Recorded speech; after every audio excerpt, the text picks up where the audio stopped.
Bonjour à tous et bienvenue. Aujourd'hui, on se penche sur une actualité brûlante, un développement diplomatique majeur qui pourrait vraiment marquer un tournant dans la crise qui n'en finit pas d'ensanglanter l'Est de la RDC.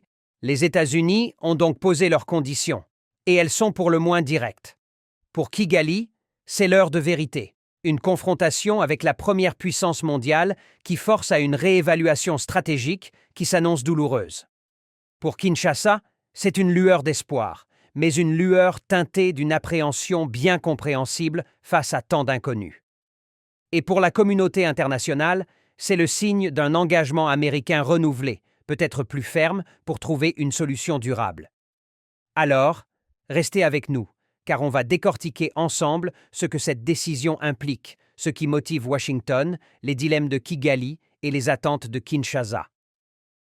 Au cœur de cette nouvelle donne, il y a un projet d'accord de paix, rédigé par des responsables américains, et dont l'authenticité a été confirmée par plusieurs sources diplomatiques. Ce document, transmis au Rwanda comme à la RDC, dit clairement que le retrait des troupes rwandaises est une condition sine qua non avant toute signature d'un accord formel. On n'est plus dans les vagues déclarations de principe sur le respect de la souveraineté, comme celle signée en avril à Washington en présence du secrétaire d'État américain Marco Rubio. Non, cette fois, l'exigence est précise, concrète, le départ de toutes les forces, de toutes les armes et de tous les équipements militaires rwandais du sol congolais. Certaines sources parlent d'un retrait qui pourrait concerner entre 7 000 et 12 000 soldats rwandais, présents notamment pour soutenir les rebelles du M23. Alors, pourquoi ce ton si ferme de Washington et pourquoi maintenant? Ce n'est pas la première fois que Washington s'implique. Souvenez-vous, sous l'administration Obama, les États-Unis avaient déjà exercé une pression notable pour la paix en RDC, notamment face aux agissements du M23 à l'époque. L'approche actuelle semble-t-elle différente, plus incisive? Officiellement, l'objectif est double. D'abord, mettre fin au combat qui déstabilise la région depuis bien trop longtemps. Ensuite, attirer des milliards de dollars d'investissements occidentaux dans cette zone au sous-sol incroyablement riche en minerais stratégiques. On parle ici de cobalt, de coltan, de cuivre, d'or, de lithium, des ressources essentielles pour les technologies mondiales et la transition énergétique. L'administration américaine, par la voix de son conseiller principal pour l'Afrique, Massad Boulos, a même dit vouloir finaliser un accord de paix très rapidement, évoquant environ 2 mois en mai dernier. J'ai apprécié l'opportunité de rencontrer le président Tshisekedi aujourd'hui. Nous avons abordé plusieurs sujets, notamment le développement des relations commerciales entre les États-Unis et la RDC. Vous avez entendu parler d'un accord sur les minéraux. Nous avons pris connaissance de la proposition de la RDC et je suis heureux d'annoncer que le président et moi avons convenu d'une voie à suivre pour son élaboration. Je me réjouis de collaborer avec le président et son équipe pour établir une relation plus profonde qui profite le peuple congolais et le peuple américain. Stimuler les investissements du secteur privé américain en RDC, notamment dans le secteur minier, est un objectif commun qui contribue à la prospérité de nos deux pays. Bien sûr, nous avons besoin d'un environnement plus propice aux affaires pour atteindre cet objectif. Soyez assurés que les entreprises américaines opèrent en toute transparence et stimuleront les économies locales. Il s'agit d'investissements de plusieurs milliards de dollars. Il s'agit d'emplois de dizaines de milliers de personnes. Il s'agit de transferts de connaissances. Il s'agit d'investissements dans l'infrastructure de pays. Mais il ne peut y avoir de prospérité économique sans sécurité. Donc, nous avons également discuté du conflit de l'Est de la RDC. Les États-Unis restent déterminés à soutenir la fin du conflit. Mais au-delà des raisons économiques et humanitaires, il y a aussi une dimension géopolitique. Stabiliser la région des Grands Lacs, c'est aussi un moyen de sécuriser les chaînes d'approvisionnement en minerais critiques. Un enjeu de taille dans la compétition mondiale, surtout face à l'influence grandissante de la Chine. Et puis, il y a sans doute aussi cette volonté de restaurer une certaine crédibilité et d'avoir une influence plus marquée dans la résolution des conflits africains. Les États-Unis semblent vouloir jouer un rôle central, pas seulement comme médiateur, mais comme garant d'un processus de paix qui, cette fois, pourrait vraiment donner des résultats. Certains analystes y voient un changement de ton américain, une reconnaissance implicite que la présence militaire rwandaise est un problème majeur pour la stabilité. Pour le Rwanda, cette exigence américaine, c'est un véritable casse-tête, un défi frontal à sa stratégie régionale et à ses arguments sécuritaires, répétés depuis des années. Kigali a toujours nié, ou du moins minimisé, son implication militaire directe en RDC et son soutien au groupe rebelle M23, malgré une montagne de rapports d'experts de l'ONU et de témoignages qui disent le contraire. Le discours officiel rwandais tourne surtout autour de la menace existentielle que représenteraient les forces démocratiques pour la libération du Rwanda, FDLR, un groupe armé d'origine hutu-rwandaise dont certains membres sont accusés d'avoir participé au génocide de 1994. Pour Kigali, si ces forces sont en RDC ou si elle soutient des groupes alliés, c'est de la légitime défense face à ces milices. Seulement voilà, beaucoup d'analystes et d'observateurs, y compris au sein des instances internationales, pensent que la menace réelle des FDLR aujourd'hui est bien moins importante qu'avant. Continuer à utiliser cet argument pour justifier une présence militaire massive et un soutien à des groupes comme le M23, ça devient de plus en plus difficile à défendre devant la communauté internationale et surtout face à un allié de poids comme les États-Unis. L'exigence de retrait place donc le régime du président Paul Kagame dans une position très inconfortable. Refuser ouvertement l'ultimatum américain, c'est risquer d'isoler encore plus le Rwanda sur la scène diplomatique, et ça pourrait même entraîner des sanctions plus dures.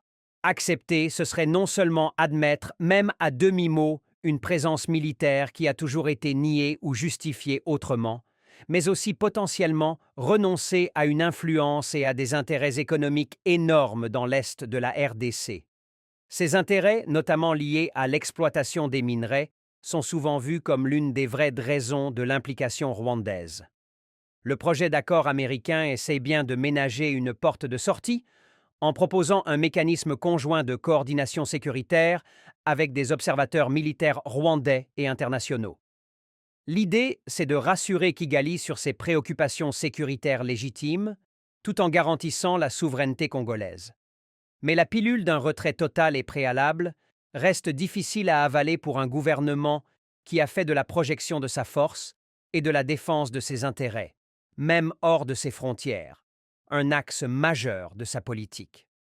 La semaine dernière, le Rwanda n'avait toujours pas répondu officiellement au projet d'accord, même si des discussions techniques entre experts congolais et rwandais étaient prévues à Washington.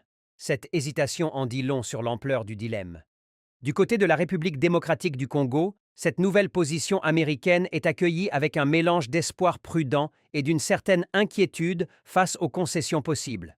Depuis des années, Kinshasa n'arrête pas de dénoncer l'agression rwandaise et le soutien de Kigali au M23, qui contrôle toujours de larges zones dans le nord Kivu et le sud Kivu, menaçant des villes stratégiques comme Goma.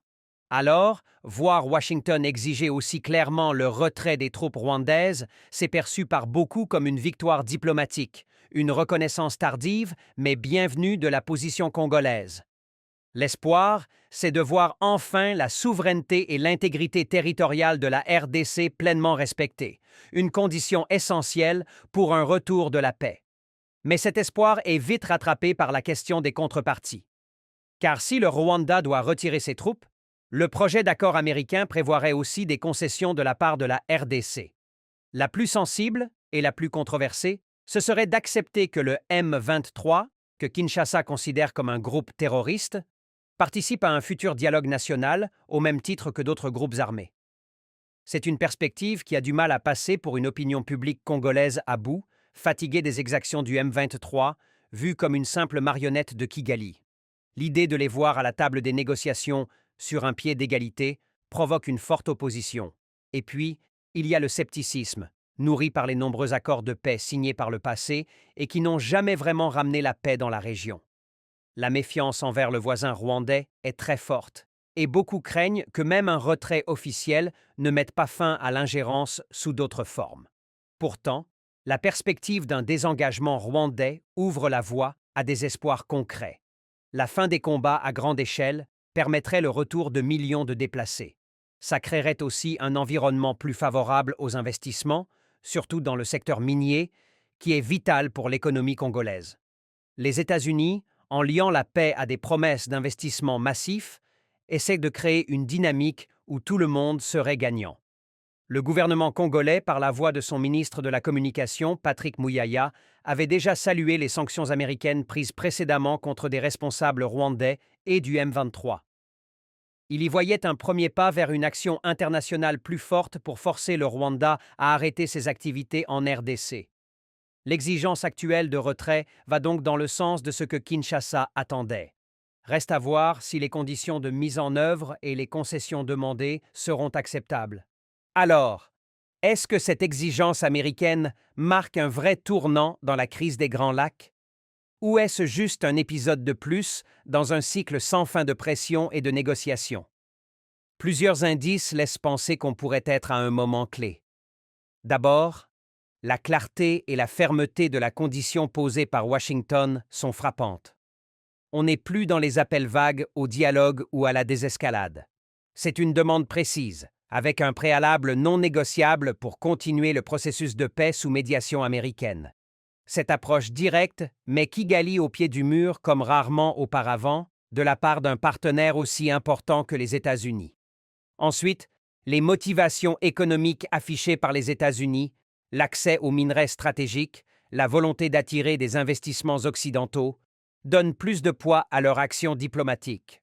Washington a un intérêt concret à voir la région se stabiliser, au-delà des simples considérations humanitaires ou de politique étrangère. Cet intérêt pourrait se traduire par un engagement plus long et des pressions plus constantes pour arriver aux résultats espérés. L'administration américaine semble aussi vouloir se positionner face à d'autres acteurs, comme la Chine, très présente dans le secteur minier congolais.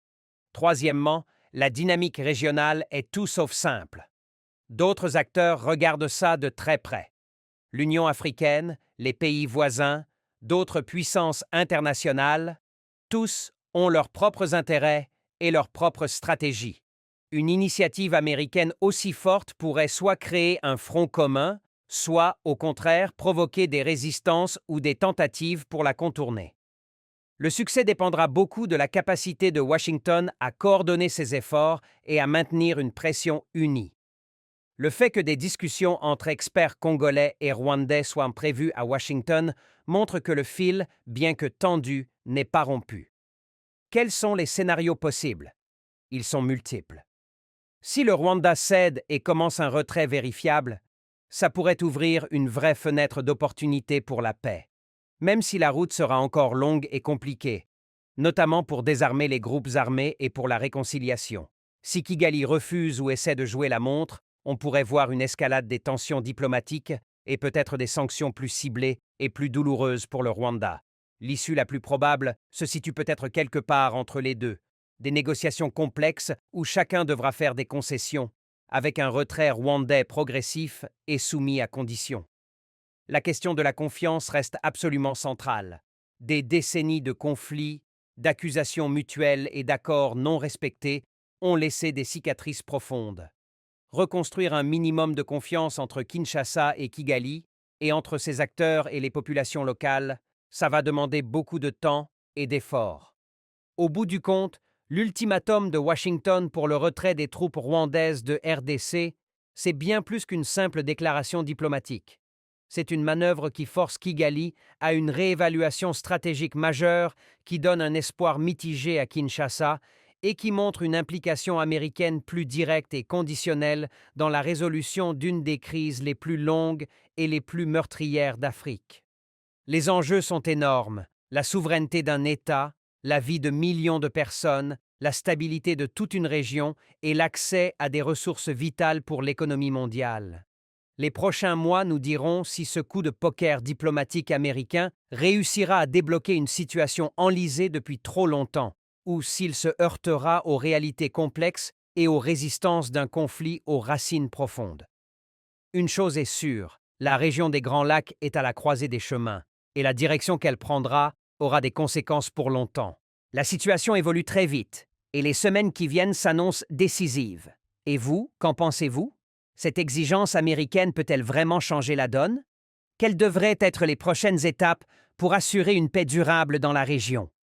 Partagez vos analyses et vos réflexions dans les commentaires ci-dessous.